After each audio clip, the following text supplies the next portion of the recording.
at the sweetness of life.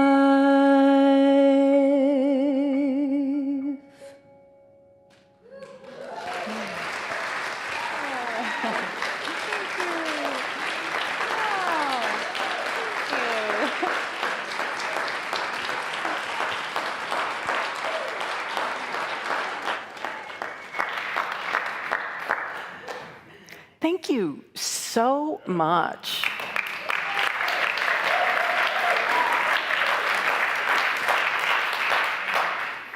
I feel like you could do a PhD dissertation on the lyrics to that song.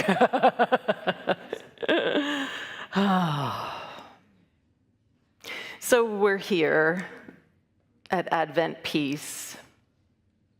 And you know, it's interesting because in some ways, again, window into my psyche, I think this is the hardest week for me, right? Of all the weeks of Advent, for me, this is the hardest week. And so much was in that song, you know, can I sit still? Can I not worry about what the doingness is, right? Am I stuck on my calendar, keeping time? Or can I just kind of surrender into the sweetness that is life in every moment? Anyone else in here struggling with any of those things? I mean, whew. So my question is, how peaceful are you?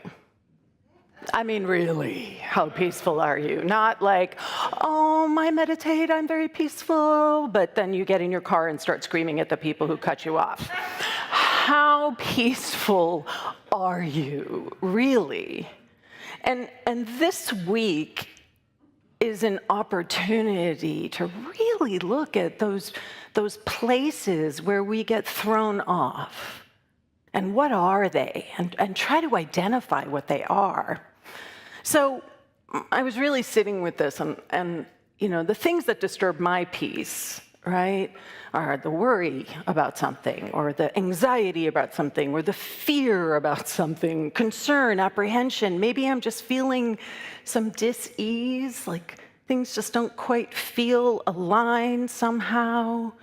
Maybe I am in the middle of deep loss. Maybe I'm experiencing pain, emotional pain, physical pain. And for me, it sort of distills down to sort of two things: that we fear that things will not turn out how we want, or things have not turned out the way that we want. And those two things, whether it has happened yet, or whether it is, we're in the midst of it, are the place where we're being invited to practice. We're really being invited to practice. So, because what most of us do is when we're in the midst of all that concern and the worry and all of that, we start to anticipate the worst. And then we start to prepare for the worst. And then we start to figure out how we can circumvent the worst, right? And the tricky thing about this pattern of behavior is that, can you feel how when we've anticipated the worst, we've prepared for the worst, we've figured out how we're going to circumvent the worst, can you feel how another worse thing is right behind that one?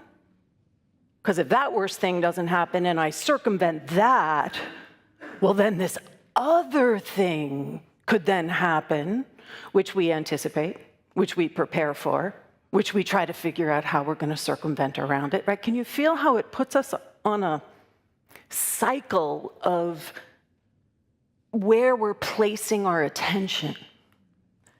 And so we're really good New Thought people, right? Because we know that we're not supposed to place our attention on what's supposed to go wrong. We're supposed to be focused on the good. So we come up with all kinds of really clever ways to disguise what's actually happening. So we say we're being worldly, but really we're being pessimists. And we say we're being perceptive, but we're really being skeptics. And we say we're being realistic, but actually we're being fatalistic. And we say we're being shrewd, but it's really about not trusting. Astute, which is really about being wary about everything. And the big one is, I'm just being prepared. And I have talked about this before, but this idea of catastrophizing, right? And the definition, I love that there's a definition for catastrophizing, an actual definition, because it's so much a part of our psyche, which is that the tendency to assume the worst will happen when imagining a future situation, even if you have evidence that this is not the most likely outcome. Any catastrophizers in here? Oh, come on, fess up, people. Because we all do it. We think that this is about keeping ourselves safe. We think that we can control life. And that by controlling it, because we're planning for the absolute worst, that in that process, somehow, we're going to avoid it. But what do we know in our teaching? What we place our attention upon grows in consciousness. So what's actually happening is that your pessimism, your skepticism, your fatalism, your mistrust, your wariness, and catastrophizing, they become your experience. Now that doesn't sound very peaceful to me. Does that sound peaceful to you? There's so much energy that we put into trying to keep ourselves safe, quote unquote. So it's well meant, but it's misguided, because actually what we're creating and growing and expanding upon is actually discord. Can you feel that? We are focused on everything that is out of alignment, even if it's not actually out of alignment. We're focused on what would happen if it was out of alignment. Myrtle says this: you do not have a problem except the one that is in your own mind, and you put it there. You put it there. We love Myrtle. She just is like, no nonsense.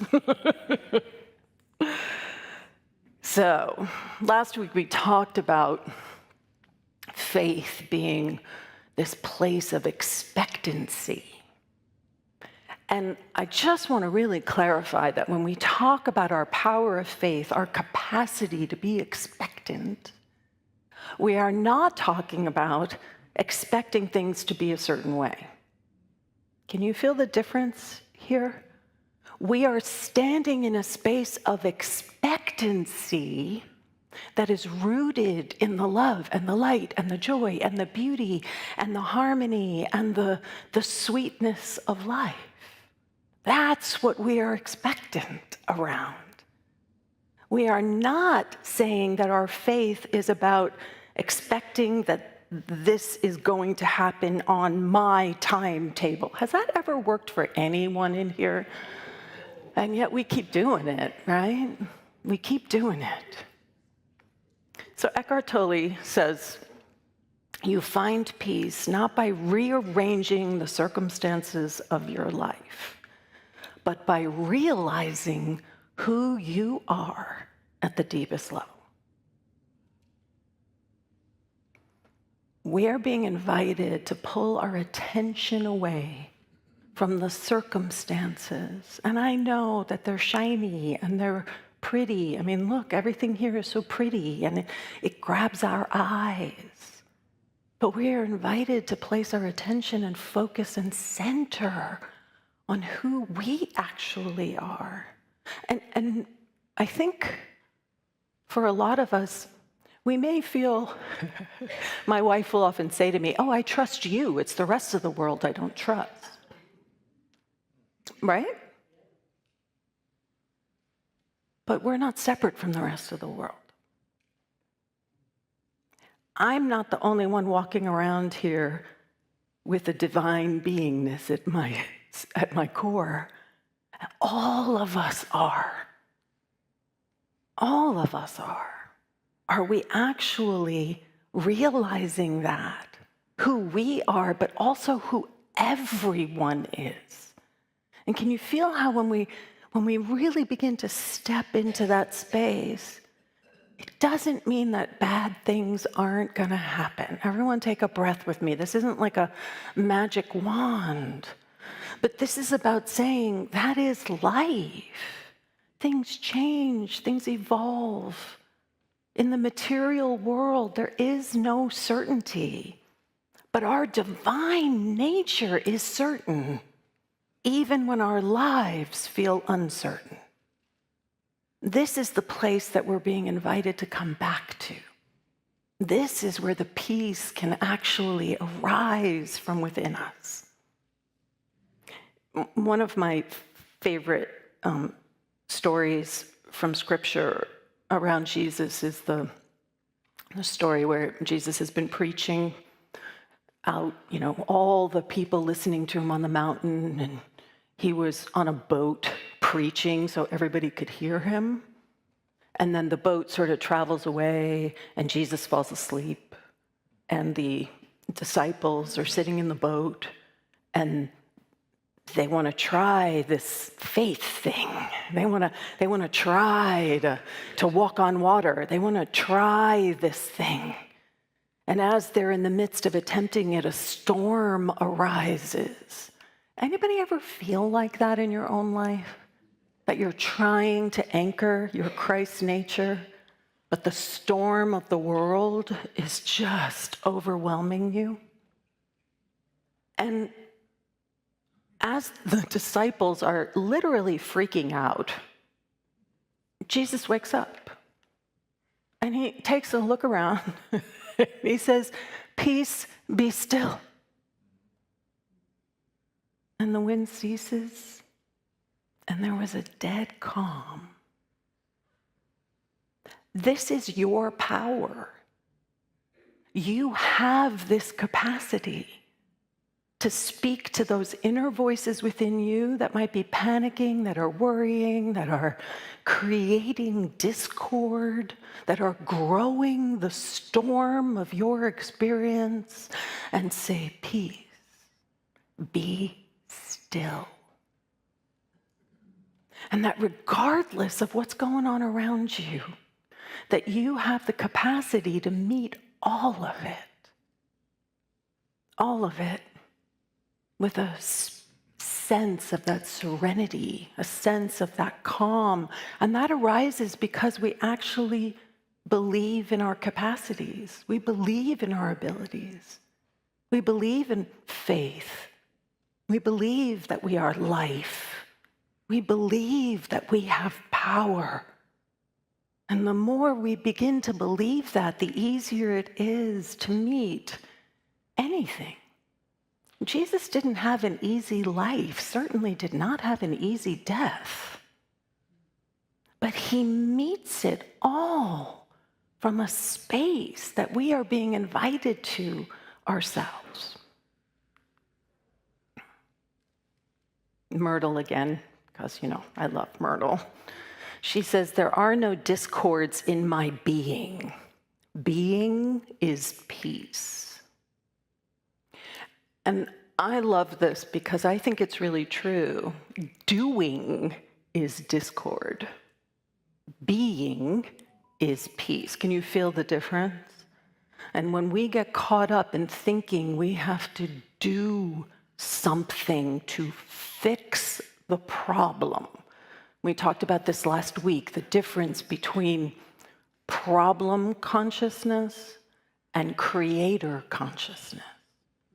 Creator consciousness is saying, when I am still, when I am deeply listening and connecting to the truth of my being, then I know what is mine to do, not because my fear has decided it, not because my worry made the choice for me, but because my divinity said this, move forward this.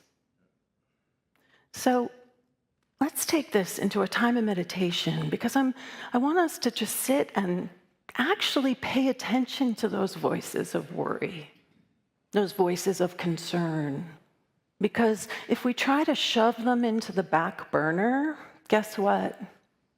They're still driving the engine. This is why our practice is so important. What meditation is doing for us, what practicing our meditation practice is doing for us, is building our capacity to concentrate, building our capacity to place our attention where we want to place our attention. But sometimes as we're trying to place our attention, and all that other stuff can get really loud. And that's a gift. Because even though you may think you're hearing it for the first time, you're not. It's operating. So we want to heal those spaces, those places that get caught up in the worry and the doubt and the fear. We have to unhook ourselves from this idea that somehow being prepared means that that's how I will keep myself safe.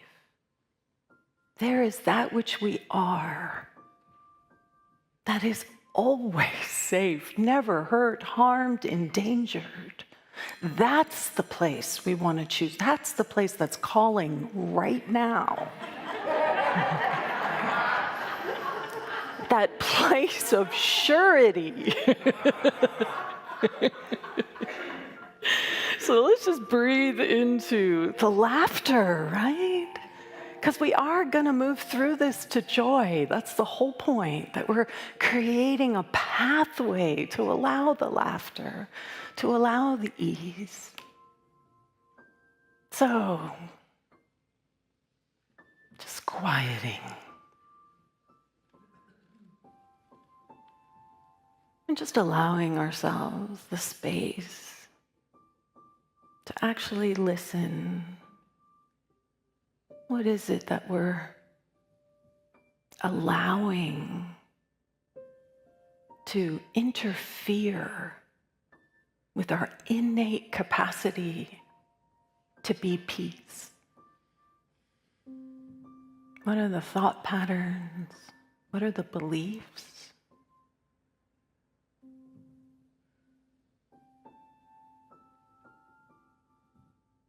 Just allowing that sense of self that is rooted in the ego and attachment, which we love. We just give it so much love.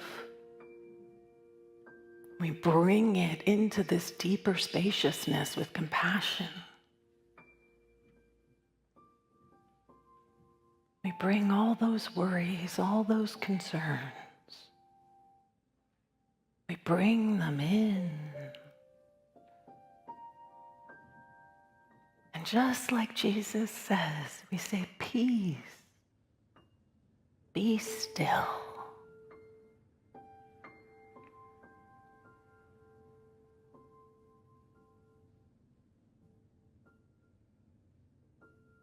And continuing to allow ourselves to listen to how peace is truly what is seeking to emerge as our life, so that we may enjoy the sweetness that is life. Peace, be still.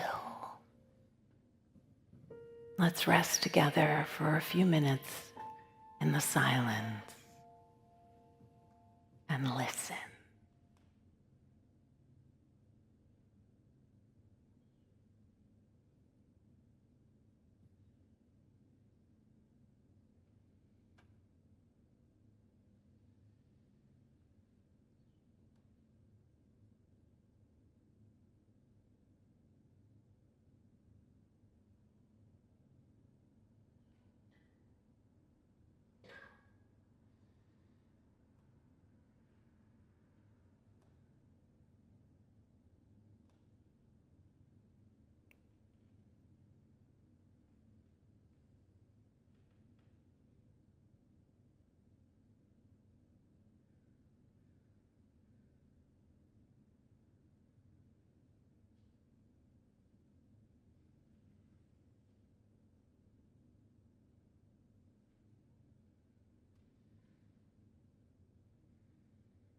how good it is to be still and know the serenity, the calmness that is our true nature. And just knowing that whatever we hear, whatever storm may seem to be arising both within and without, that we are that which can say, peace, be still. Recentering ourselves,